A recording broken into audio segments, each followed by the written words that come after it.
Yo.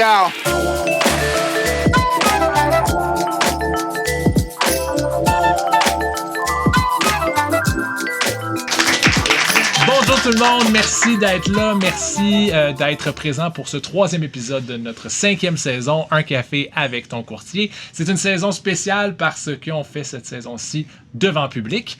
On est donc à la taverne, non, on est à la buvette Beaubien, sur la rue Beaubien, évidemment, et on est très content. Merci à mes invités d'être là, merci à la foule déchaînée d'être présente. Ouais! Alors, c'est ma 3e année, donc c'est un peu mon party de fête, mon party de 3e année de courtier hypothécaire. Ça fait 3 ans que je me suis lancé à mon compte. Évidemment, je suis dans le courtage depuis plus longtemps que ça. Et à chaque année, on a fait un petit événement. Puis notre événement cette année, c'est de faire un podcast. Donc, on joint l'utile à l'agréable. Alors, mais ça pour ce 3e épisode, j'ai ma commanditatrice, ma commanditaire, Veruska Hart, qui merci beaucoup de me donner un coup de main avec cet événement. Et merci d'être présente. Donc, Veruska, c'est ma partner. On travaille quand même pas mal ensemble. On a des rôles différents, mais on travaille ensemble.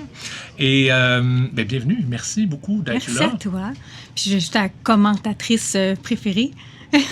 mais merci beaucoup. Puis c'est ma 2e fois, 3e fois avec toi. Puis à chaque fois, j'ai autant hâte et le plaisir à venir travailler avec toi. Merci beaucoup. Oui, est-ce que toi, tu vas être celle qui a été là? Non, toujours Marc McIntosh qui a fait une saison complète. Marc, il est dur à battre, Marc. Mais sinon, tu es celle qui a été la présente peut-être dans le plus de saisons, du moins. Donc, merci d'être une fidèle personne qui vient, une fidèle invitée, si on veut.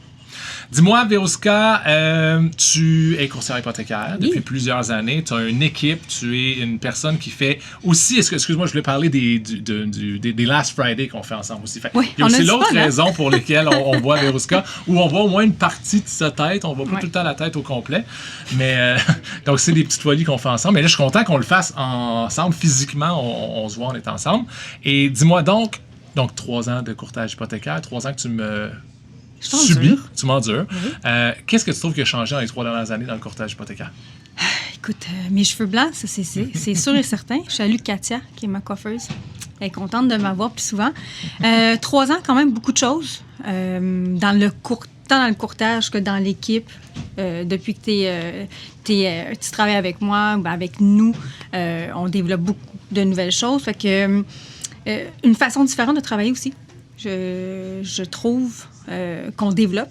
Les courtiers qui ont commencé il y a 10 ans comme moi ne travaillent pas de la même façon aujourd'hui, ceux qui rentrent. On ne va pas chercher les clients de la même façon. On ne va pas interpeller les clients de la même façon non plus. Donc, il y a beaucoup de petits changements subtils que quelqu'un qui ça fait plusieurs années qui est dans le domaine va remarquer puis va devoir s'adapter aussi.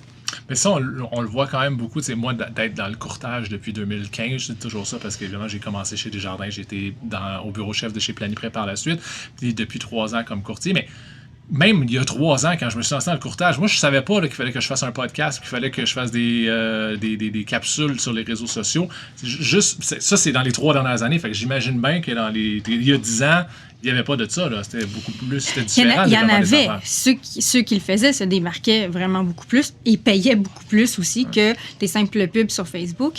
Quand je dis le marché a changé, mais aussi la façon de parler à nos clients est différente. Je faisais déjà du réseau social, mais de base. Photos, rappels que je suis courtier et ça fonctionnait bien. Là, pour se démarquer du lot, il faut faire des podcasts. Il faut faire des Last Friday une fois de temps en temps. Il faut sortir dans une zone de confort. On n'a pas le choix et se démarquer. Moi, je dis toujours, c'est plate à dire, là, mais on le sait tous, ça prend quoi comme mise de fonds pour un premier acheteur? Mais est-ce qu'on connaît les dessous du courtage? Est-ce qu'on sait comment calculer une hypothèque? Moi, souvent, avec mes clients, je leur dis, OK, je te montre comment on est arrivé à notre situation. Je te promets que tu ne seras pas courtier hypothécaire après, mais au moins d'aller chercher quelque chose de différent parce que l'information, elle est facilement accessible, pas toujours juste. Souvent erronée. J'ai fait le test moi-même avec ChatGPT et d'autres IA quand on a eu le 30 ans qui a été accordé pour les premiers acheteurs où on a une surprime sur l'assureur hypothécaire. J'ai fait le test. J'ai lancé mon calcul dans l'IA et il a fait des erreurs, pas 1 fois, 2 fois, 3 fois. Puis là, j'ai juste dit, regarde, les clients... étant donné qu'ils ont beaucoup d'accès à certaines informations plus facilement, pas nécessairement, comme je disais, bonnes, c'est important qu'ils viennent nous voir puis s'allier avec nous, puis on leur dit, regarde, c'est pas tout à fait ça. Je vais t'expliquer comment ça fonctionne. Des fois, je trouve que les gens, ils vont avoir l'information par morceaux de casse-tête. Ils ont tous les morceaux de casse-tête. Ils vont tous savoir. Ils savent que c'est 5% de mise de fonds. Ils savent que le 30 ans existe. Ils savent tout ça. Mais c'est de pouvoir mettre les morceaux ensemble. Puis là, c'est plus de l'information, c'est plus des connaissances. Là, c'est une stratégie. Fait que des fois, c'est ça que nous, on leur apporte d'une certaine façon. Mais moi, mon chat GPT, je l'appelle Robert. Parce que Robert, là, c'est le nouveau voisin ou le nouveau mononcle qui sait tout, mais qui n'a jamais fait d'hypothèque. Fait que, Robert, là, il aide, mais pas tant que ça. Il faut pas qu'il soit là tout le temps. Au moins, il ne vient pas visiter les maisons et dire que le Call King est en train de décoller. Pas encore. D'après moi, ça s'en vient. Dis-moi, on fait depuis, je sais pas, plus que 6 mois, presque un an, les Last Fridays. Oui. Donc là, j'imagine qu'il y en a un à la fin du mois. Ça va être Caro qui va nous organiser ça. On Caro. a tout réglé ça, moi et le chef des opérations. On l'a réglé, on a l'heure, on a l'endroit. Vous êtes prête? Parfait. Oui. Je vais être là, c'est sûr, je suis toujours présent.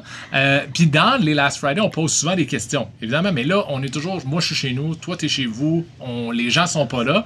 Fait que là, aujourd'hui, je voulais qu'on en profite parce qu'on a une audience pour poser des questions, puis ils vont être obligés de répondre. Fait qu'évidemment, on va pas aller vous interviewer individuellement, n'ayez pas peur, essayez pas de vous sauver, mais on a des questions à vous poser, puis je veux voir où est-ce que vous vous dirigez. Alors, t'es prête? Vous êtes prêts? Ouais, c'est bon. Alors, je veux faire une différenciation, qui serait team variable présentement, qui serait team fixe? Variable, levez la main. Ah, quelques variables, beaucoup de fixes, quelques variables. T'es fixe, Pat? Mon Dieu, t'es... Ouais, fixe. Alors, OK, mais on a beaucoup de fixes quand même. Qu'est-ce que t'en penses, toi, V? Ben, je pense qu'ils ont raison, c'est ça qu'ils veulent. C'est ça qu'ils veulent, ben oui. Non, mais on en a parlé dans notre dernier live, puis ça a quand même créé beaucoup de discussions, puis des commentaires, ceux qui étaient en fixe, pourquoi qui étaient en fixe, parce qu'on voulait savoir pourquoi c'est beau dire fixe variable, on veut savoir pourquoi. Puis chaque personne avait son idée derrière ou sa raison pour laquelle il prenait du fixe et du variable, puis tout est bon. Puis comme, je veux dire, toutes les réponses sont bonnes. Mais ça ne cadre peut-être pas avec toi. Et nous deux, on l'a fait. Toi, tu étais variable et moi, je suis fixe. Puis pourtant, on fait le même métier. Puis on gagne bien notre vie, du moins de ce qu'on a besoin. Mais on a deux choix complètement différents. On chicanerait là, si on serait ensemble. Oui, non, ça serait pas beau. Pour plusieurs autres raisons. Mais puis des fois, ça démontre qu'il n'y a pas juste une bonne réponse. Exact. Il va y avoir, évidemment, il y a une bonne réponse pour soi, mais c'est de se poser la question, si le pire scénario arrive, je vais être prêt je vais être capable de le gérer aussi. Avec le variable, mais c'est la même chose. Si tu as pris un fixe puis que les taux baissent, tu vas être capable de vivre avec cette décision-là. Fait que c'est juste de prendre une décision qui respecte nos propres valeurs ou nos propres intérêts. Oui, nos valeurs, parce qu'on sait, la RAMQ ne rembourse pas tous les médicaments pour l'anxiété. Fait qu'on essaye d'éviter ça. Puis en même temps, si faut respecter en fait le budget. Puis c'est drôle parce que je parlais avec un client hier qui me disait j'étais assez fâchée la dernière fois quand mon conseiller m'a dit que si ça monte, ça monte juste de 0,25 fois 6. Oui, c'est ça, ça peut monter plusieurs fois. C'est ça, exactement. Donc, il faut bien informer. Puis là, l'écart de taux entre le fixe et le variable est quand même important en ce moment. Que ça peut être un gros game changer quand on présente juste des paiements hypothécaires. Mais ça peut être aussi un game changer sur l'avenir financier des clients s'ils ne prennent pas la bonne décision en ce moment, que ce soit fixe ou variable. Absolument. Deuxième question. Prêteur traditionnel ou prêteur virtuel? Je regarde encore Pat, je fais exprès. Virtuel parce qu'il est à votre table, c'est ça. Genre, il y a l'autre table que des gens de Desjardins. Bonjour, on les salue d'ailleurs. Donc, fait qu'on a un petit peu de 50-50. Tout le monde a le droit à son opinion, ça aussi. V, qu'est-ce que tu en penses? Là, prends pas position. C'est pas le temps, là. On va se faire détester par des gens. Ah, il y a les deux côtés, l'autre côté. Moi, j'ai travaillé avec les deux, personnellement. Puis, je veux dire, j'ai eu mes hypothèques avec le traditionnel, j'ai mes hypothèques avec le virtuel. À chaque fois, c'était parce que ça convenait pour un ou l'autre. Je dirais, en ce moment, plus le traditionnel, la banque qui a pignon sur rue, pour la simple et bonne raison qu'ils ont des marges de crédit. Et la marge de crédit, tu en as déjà parlé dans un de tes épisodes très écoutés de ton podcast, que c'était un effet de levier incroyable. Puis je disais que c'était un de mes produits bancaires préférés aussi. Donc, je pencherais pour ça, vu l'accessibilité du produit. Ouais. Des fois, il va y avoir une espèce de différence entre la flexibilité puis la simplicité aussi. Fait que, tu sais, les deux peuvent être intéressants. Encore là, ça dépend où est-ce qu'on en est. Si on est en assuré, un premier achat, la marge de crédit n'est pas disponible de toute façon. Exact. Fait que, tu sais, c'est pas tout le temps, pas tout le temps la seule chose à regarder. Mais oui, j'aime bien tes explications. Tu m'as posé la question à moi, mais si on poserait la question à l'audience, probablement qu'il y aurait, encore une fois, Chaque personne aurait une réponse différente. Puis quand je suis allée dans le virtuel, c'est parce que j'avais un prêt assuré, donc j'avais pas de disponibilité sur la propriété pour aller chercher une marge, même pas sur du court terme. Donc, c'est pour ça que j'étais allée avec eux à ce moment-là. Merci. Encore pour la foule, j'ai 100 000 $ à investir. Est-ce que je l'investis dans un projet immobilier ou je le place en investissement? On le place. Tout le monde le place. Tu le places. Parce qu'ils ont peur de Marc. Ils ont peur de Marc? Il est convaincant, Marc. Ben oui. Ben oui, pas si on m'entend, mais moi, j'étais allé chercher... hey, mon Dieu, c'est fun, ça. J'ai des locataires. Non, c'est pas vrai. J'en ai juste un. J'ai un bachelor. Fait que, mais c'est plus cool de dire que t'as de l'immobilier. J'ai plusieurs Mon portes. bachelor, c'est ça. Un moment donné, il avait échappé son coupon dans la toilette. Mais il y a comme 2 trous dans la toilette. Puis, en tout cas, il fallait aller chercher ça. Tous les petits problèmes là, qui viennent autour d'un locataire. C'est pas vrai que c'est passif, hein? Ce n'est pas ça, c'est certain. Ce n'est pas pas de l'investissement passif, c'est sûr, mais c'est Marc de le dire. Voilà, c'est ce qui arrive quand il y a des gens dans la foule. Non, il y a des dégâts. Mais dans le fond, ce que moi je dis tout le temps, c'est qu'avoir un immobilier, ça permet d'avoir des stratégies vraiment le fun. On peut on peut penser à la mise à part de l'argent. Il va y avoir déjà des déductions fiscales qui peuvent être mises en place. Les intérêts sont déductibles d'impôts aussi. Fait que je trouve ça très, très le fun, à moins de vouloir en faire une carrière. Là, puis dire, OK, non, moi, je veux investir en immobilier. Ben là, OK, mais c'est pas un investissement passif. C'est une job de plus. C'est une job à temps de partiel au début, puis ça peut devenir une job à temps plein. Donc, il faut choisir ce qu'on a envie de faire, ce qu'on a envie de mettre notre argent, mais surtout notre temps. Puis ceux qui décident que l'immobilier, c'est pas pour eux, ben il y a d'autres façons de faire de l'argent. Il y a d'autres façons de faire fructifier ces petits. Oui, absolument. Puis, tu sais, encore là, il y a toujours les fameux programmes d'investissement, les programmes fiscaux, les REER, les CELI, etc., qu'il faut pas oublier. Si on est premier acheteur, il y a le CELIAP, évidemment. Mais c'est important de regarder. Il n'y a pas juste l'immobilier, là, même si on se dit que c'est tellement rentable. Mais c'est un gros sujet d'actualité. Mais effectivement, il n'y a pas juste ça. Vérouska, 3 prochaines années, qu'est-ce qui s'en vient pour toi dans le courtage hypothécaire? Pour moi? Ben pour toi, pour l'industrie. Ben pour moi, puisque je suis l'industrie, non. Encore beaucoup de changements, mais positifs. L'adaptabilité, beaucoup, aux prêteurs, aux types de produits qui vont s'en venir, au marché, aux clients. L'incertitude aussi des clients, la peur des clients, parce que on en a déjà parlé maintes et maintes fois, les taux qui étaient très bas en 2021, et là, ils remontent. Là, les clients pensent que parce qu'on passe de 1 à 3, on va tripler notre paiement.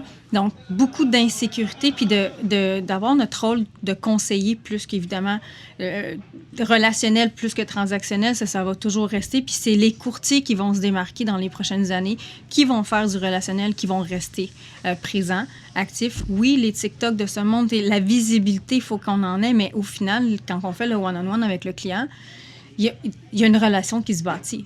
Ça fait 3 ans que tu es courtier, tu as la roue qui se met à tourner, tu as des clients qui reviennent te voir, pas parce que tu es gentil et sympathique puis tu fais des podcasts, parce que tu es sympathique, tu fais des podcasts, puis en plus, tu les as écoutés quand il y avait un besoin ou peut-être une embûche à ce moment-là. Donc, c'est vraiment l'adaptabilité envers le marché qui s'en vient, les prêteurs. Et je souhaite aussi plus de prêteurs qui viennent dans le réseau courtage. Dans les 3 dernières années, on a vu des nouveaux prêteurs qui sont rentrés. Ça nous en prend plus. Pourquoi plus? Plus d'options, plus de stratégies.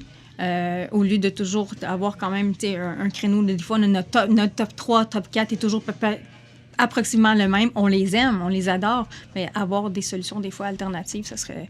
Je le vais comme ça. Moi, je le vois positif. Ouais. Tu sais, les embûches que tu parles qu'un client peut rencontrer, moi, je trouve qu'on en voit de plus en plus, parce que les institutions financières ont de plus en plus de demandes. Puis c'est pas nécessairement eux, là, ça vient probablement du régulateur, du gouvernement, du régulateur, l'institution financière, nous, le client. Fait on a beaucoup de documents à donner. Là. J'imagine qu'il y a des red flags qui se lèvent chez les banques de temps en temps. Puis, finalement, je vais avoir besoin de ce document-là en supplémentaire, ce document-là supplémentaire. Puis des fois, pour un client, ça peut être semblé gros. Là. Puis encore là, moi, quand j'ai acheté ma maison il y a 10 ans, on m'a pas demandé tous ces documents-là. Ouais, mais maintenant, c'est sûr que ça les prend. Connaître ces produits, parce que tu peux très bien soumettre la base. Là. Des fois, les clients me disent mais je vais juste envoyer ça. Parce que si tu veux, on peut soumettre avec ce dossier-là, mais c'est sûr que je te reviens dans 2 jours, j'ai besoin d'autres documents. De là à s'adapter. Ouais. Parce que si je le dis à mon client que ça fait 3 transactions que je fais avec, puis il a toujours donné la même paperasse, puis je lui dis, écoute, ce prêteur-là va me demander plus parce que telle chose, ou pour telle règle, ou parce que on a tel produit, c'était pas ça que tu avais avant. Si tu l'expliques d'avance, le client, il viendra pas dire, ouais, mais moi, Robert m'a dit longtemps que j'en avais pas besoin. Fait que, c'est plus...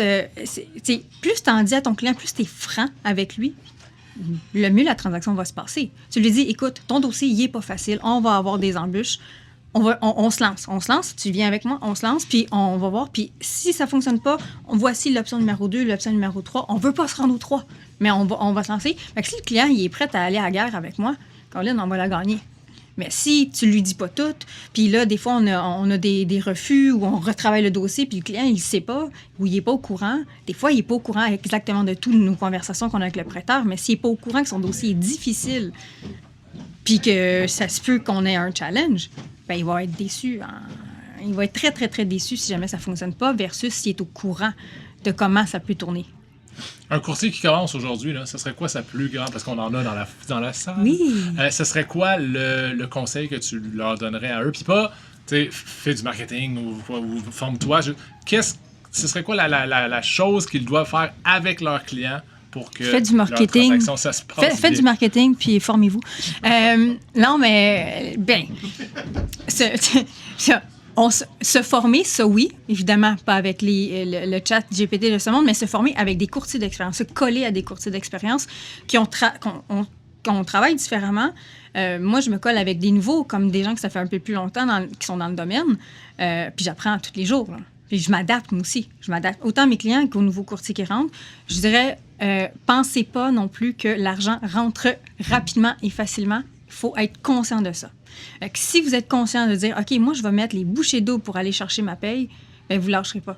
Alors que si vous pensez, parce qu'il y a beaucoup dans le domaine, on va dire des commissions qui pensent que l'argent, ça rentre facilement, mais avant d'avoir un premier dossier qui se débourse, il peut passer quelques semaines, voire des mois. Fait que d'être prête à ça aussi. Je sais, c'est peut-être pas nécessairement positif, mais c'est plus de dire, c'est pas ça qui va te donner une embûche. Tu vas faire comme, Colin, ça prend du temps avant que la paye rentre. Tu le sais, arrange-toi pour être outillé.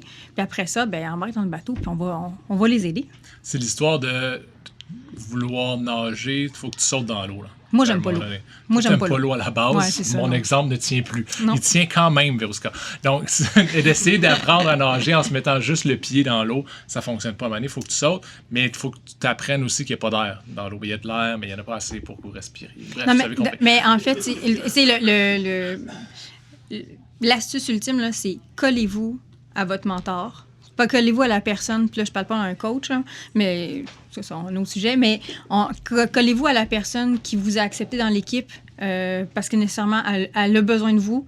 Pas de votre expertise, mais de votre nouveauté, parce que vous allez apporter des choses nouvelles, puis poser le plus de questions possibles. Il n'y a aucune question qui est pas valable. On a des outils incroyables, surtout chez Planiprêt, grâce à Marc est ici aujourd'hui. Oui, allô Marc Alexandre. On est outillés, il n'y a pas de raison qu'on n'ait pas l'information pour nos clients. Puis je pense que justement les gens qui sont ici, qui vont travailler avec toi, sont choyés. On va avoir du fun. Oui, puis ayez du fun, Moi, j'ai du fun. Verouska, merci beaucoup. T'as-tu des questions pièges pour la fin? Est-ce quelque chose que je t'ai pas parlé que j'aurais dû te parler? Non, mais on peut s'en parler vendredi la semaine prochaine, par exemple. Vendredi la semaine prochaine, il y aura un autre Last Friday, je veux dire First Friday tout le temps. Un autre Last Friday, donc le dernier vendredi du mois de mai. Oui. Soyez là, c'est à 8h30 le matin. C'est difficile pour moi, mais j'imagine que c'est difficile pour vous aussi. Moi, il va peut-être. être 13h30. Ah, parce que tu vas être encore en voyage. Oui. Tu vas être où? Au Portugal. Au Portugal, je te déteste. Ça nous fera plaisir de te parler du Portugal. Merci tout le monde. Merci à tous d'avoir écouté cet épisode. Merci infiniment à mes invités ainsi qu'à mes commanditaires. Je vous rappelle que vous pouvez retrouver cet épisode et tous les autres en audio sur Spotify, Apple Podcasts et Google Podcasts et en vidéo sur YouTube en cherchant un café avec ton courtier. Si vous voulez communiquer avec moi ou avez des commentaires, n'hésitez pas à me les transmettre sur LinkedIn, Instagram ou Facebook. On se retrouve pour notre prochaine dose de caféine avec ton courtier.